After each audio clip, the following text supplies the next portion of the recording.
नमस्कार. 28 मार्च 2026 आणि तुम्ही बघू शकाल, ही आहे कापडी पिशवी. हा, ही फक्त एक कापडी पिशवी नाहीये, ही हजारो आदिवासी बहिणींच्या स्वप्न आहेत. हजारो आदिवासी बहिणींचं आयुष्य आहे. कारण भात शेती 3-4 महिने सोडले, त्यांच्याकडे रोजगार अजिबात नसतो. हे आम्ही गेले 4-4.5 वर्ष बघतोय. आणि आता माऊली फाउंडेशन, केशवसृष्टी, बाप्पाची साथ आणि सुंदर डोनर्समुळे आपण स्किलिंग सेशन्स ठेवले. करोळ पाचघर, ही झोपली, इथं नाव मधुरी आहे, ही झोपली. तर करोळ पाचघरला स्किलिंग सेशन्स ठेवले आपण. आणि त्याच्यानंतर केशवसृष्टीची एंट्री झाली.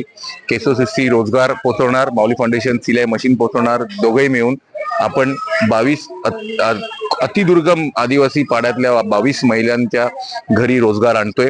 ही कापडी पिशवी पाचघर, जे बोखाडा तालुक्यात चालू होतं कसाऱ्यानंतर, तो तिकडून पिशव्या येणार कसाऱ्याला, कसाऱ्यावरून पिशव्या येणार डोंबिवलीला, आणि डोंबिवलीला हिना मॅचिंग सेंटरने ऑलरेडी ऑर्डर दिली आहे. तर विचार करा, खूप स्वप्न आहे या कापडी पिशव्यामध्ये. आम्हाला डोंबिवलीमध्ये हा व्हिडिओ सगळे पसरवायचा आहे की जर तुम्हाला कापडी पिशवी पाहिजे असेल तर माऊली फाउंडेशन, आमचा नंबर सगळे फ्लॅश दे, आम्हाला संपर्क साधावा. आणि अजून खूप जणींच्या घरी आपल्याला रोजगार आणायचा आहे, म्हणजे ते पैसे साठवतील आणि आपल्या लहान पिल्लांना जास्ती पालेभाज्या किंवा शिक्षण, ग्रॅज्युएशनसाठी, कॉलेजसाठी हे पैसे वापरता येतील. तर या लवकर, आणि आम्ही जे स्वप्न बघतोय त्या स्वप्नामध्ये तुम्ही पण सामील व्हा. धन्यवाद. आणि हा टी शर्ट पण लिहिले, टुगेदर वी राईज, एकत्र येऊ आणि एकत्र जबरदस्त करूया आणि मस्त करूया. या लवकर. धन्यवाद. थँक्यू.